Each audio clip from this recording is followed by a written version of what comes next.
parce que fii agression promiscuité manque d'hygiène lépp fi nekk donc bu ay jeunes jógee di ko defar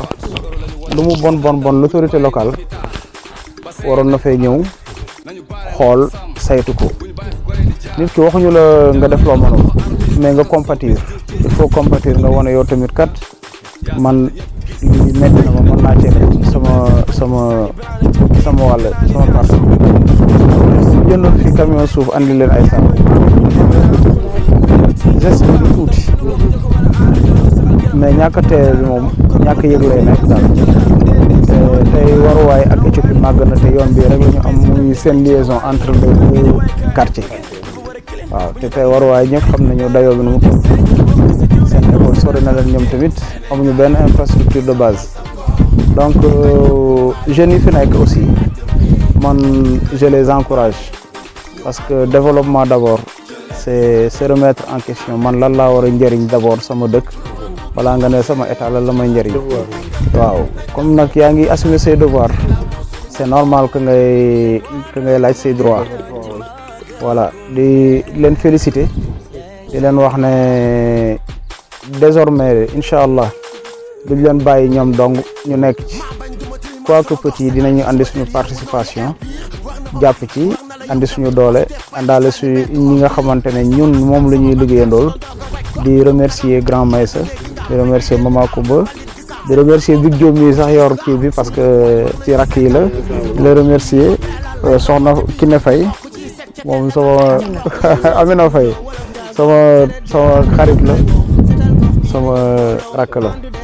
Fat Dramé nag moom c'est une combattante maire bi nag sama yaay la maire Koumba sama yaay la bu ma neexee bu ma duggee ci mbooloo dama ko sax tudd ma koy bàyyi parce que yaay booy la waaye lépp nag nañ ci jàpp daal xam ne daal affaire bi moom li koy changer du luy jóge ci kaw ñun ñu dëkkee fii ñoo ko mën a changer parce que lii rek kenn xamul ban jàngoro la fi mën a jur lii moo raw corona lii moo raw lépp te lenn waralu ko lu dul négligence état bu ñëwee defal la infrastructure pompe bu toll nii ci waruwaay bi waroo woon bàyyi mu yàqu tout le temps war nga alerter ne kat pompe bi am na ay dysfonctionnement ñoom ñu ñëw yebal nit mu defar ko wala yow tes propres moyens li ngay jël di jënd naan da ngay def ci mbënd bi te defoo fi dara di lu ay hydrocureur di def bluff jaru ko woon nga fexe moteur pompe bi baax moo doon yor tool yi nekk fii nga xamante ne nit dëkku ci mais borom tool bi nañ ko woo na ko tool bi dañ koy dagg dugal fi tuyau mu dem def jonction ak beneen canal bi comme ça soulager population parce que yaakaar naa ne yow tool boo bayul defoo fa dara ñi fi dëkk ñoo ko gën donc ñun dañu war a porter le combat fi gën a kawe te incha allah daaj ko def waaw fii nag moom mairie bi moom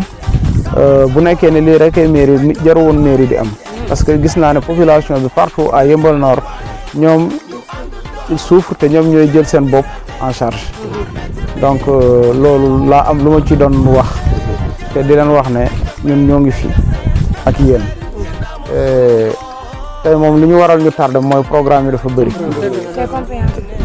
nii am nañu ñaari montage de cellule yoo xamante dañ koy def ci kaw fa la ñu war a dem nii def montage cellule bi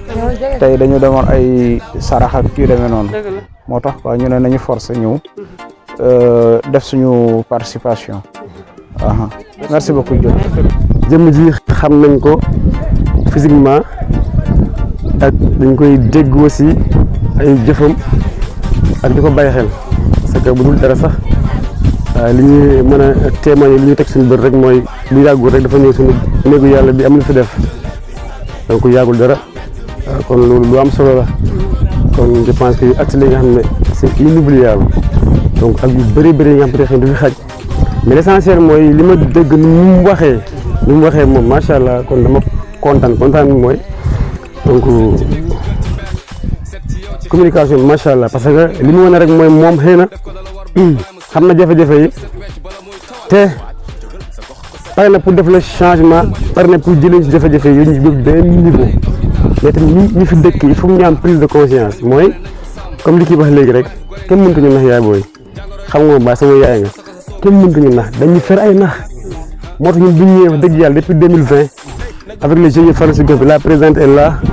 ñu ñëw def le changement on a révolutionné ici mooy dañ def le changement parce que ku fi dugg léegi non di nga xam fi am soppeeku nañ fi nekk parce que lu bon am na jigéen ñi fi nekk xam li ñu bëgg ak ay ndaw xam ni ñoom ndeke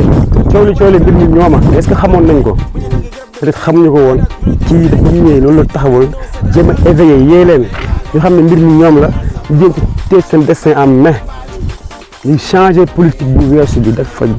dépassé léegi li may politique proximité amul leneen la base wax ak nit ñi ñu mën a dégg nag bu wax kenn loo mu bu wax kenn li ñu lay xool wax ko li mën a nekk ku ne xam ne nekk boo maire boo si mairie bi donc boo ñu diggee tamit ba ñu dig peut-être taf sa bakkan yow ñu gën a taf suñu bakkan mais xam nañ ni mën na bañ a nekk nga digg rek la mais boo waxee yow li nga xam ne peut-être jàpp nga ni xëy na yéen na maanaa mooy kaay ñu ànd ñu liggéey pour suñu gox pour suñu commune mu changé dañ lay déglu tamit noonu la ñuy xaar ku ñu woo ne kaay ñu ànd ñu liggéey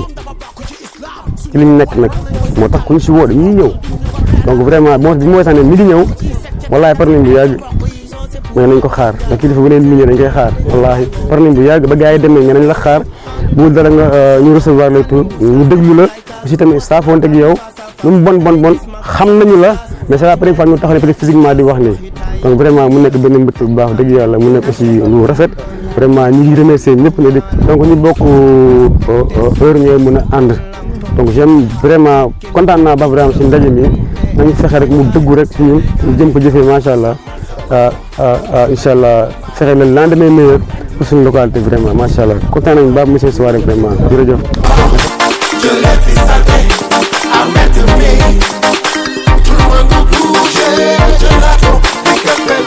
yow Baba xam nga ma mosuma politique kenn mosuma jël engagement ci benn candidat c'est la première fois grâce ak Sonko ak jëmm ji ñëwaat ci Yeumbeul Nord nekk suñu candidat ma xam ko xam mooy xam nu mu mel xam baaxam xam vraiment disponibilité moo tax may sonn comme ni nga ko waxee Yeumbeul Nord souffre beaucoup sur tous les plans li fi manqué dafa bare amuñu école man sama doom lycée Yeumbeul lay jàng léegi sax grand la waaye dama daan souffre bu demee bu xëyee su ma ko yewee 7 heures mu génn damay souffre ba mu ñëw waaw bu ma xam si lan laa toog si nan laay toog waaw kon donc li ñu manqué dafa bare amuñu lycée war nañu am lycée quartier bu toll nii plus de 800 000 habitants ñii Kër Massar ñii lycée Asegna mënuñu soo dugg oto yoonu suuf lañ jaar parce que boo duggee oto da ngay dem wàcc doxaat lu bare dafa métti c'est dur amuñu case de santé li ñu manqué dafa bare amuñu kii nag am naa ci moom yaakaar ndax maire te buñ ko falee ñu am maire boo xam ne day ñëw fëgg ko wax ko suñu soxla dañ koy poñe sax kii bu nekkee maire man damay dem poñe ko ni ko defal ñu nangam da koy def su nekkul si compétence am mu démarché ko donc fokk ñu yeewu quoi fokk ñu yeewu ñu jël doomu Yeumbeul ku bëgg Yeumbeul parce que mën na boppam bu ko neexoon toog c'est très important loolu fokk ngeen bàyyi ci xel mu xam suñu jafe-jafe mën ko faj mais boo jëlee ko xamul sa jafe-jafe dëkkul Yeumbeul Daouda Ndiaye fu mu dëkk man de xaw ma Daouda Ndiaye benn réunion laa demoon mairie fi laa ko gis à part loolu Daouda Ndiaye mosuma gis ñu ni Daouda Ndiaye ñëw na fii waa Yeumbeul Nord war nañ ko xam donc mën naa appel bi may def daal mooy ngeen góorgóorlu buñ fi jógee yéen tam ngeen sensibiliser seen i nit parce que tey bu ñu ko mënoon dafa xat day dugg ci kër yëpp man loolu laa programmé woon mais dina ñëwaat ñu def loolu parce que c'est pour notre intérêt général du intérêt benn nit mais intérêt général moo tax ñuy xeex intérêt général man li ma gis mooy kii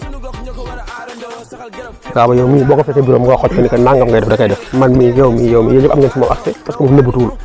kon nag loolu daal laay bàyyi xel ngeen gën ci góorgóorlu ngeen liggéey ji ngeen sensibiliser. mu seet suñu fii ndax wax dëgg yàlla ñun de liñ mën mooy suñ doole fii la tolloo ñu ngi ciy def luñ mën nag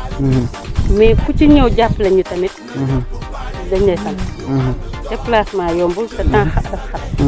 mais nag dama xam ne ay numaa di ak waruwaay bi fii mooy seen allée principale fii nii xale mag pa mairie ñëpp fii la ñu jaar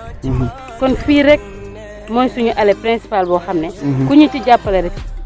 siggil nga ñu wàccee nga ñu dara lu tegu woon suñu kaw